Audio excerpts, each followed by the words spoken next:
I started my journey at Balance Flow when I actually just found out I was pregnant. So I started my time here with PT prior to delivery, which the team did a really great job helping me through that pregnancy journey. And even more importantly, came afterwards. From an Acela perspective, it's really quick and easy. You can even be on your phone or be checking emails. The Acela chair without having to do too much effort yourself.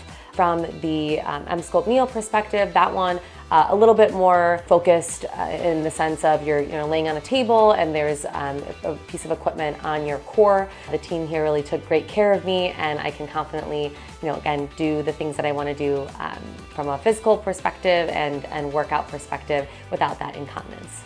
I had a ton of body issues.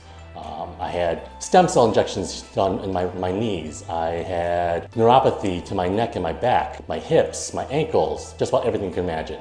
2 weeks ago, I had another flare-up because I tore my meniscus again 5 months ago.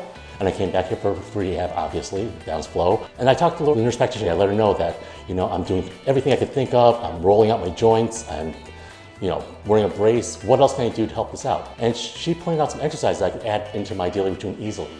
I've been doing that for a week and my pain is gone now. Why wouldn't I want to have my body reacting the way I wanted to, performing the way I wanted to, having the drive and energy when I want it? There's no downsides to it.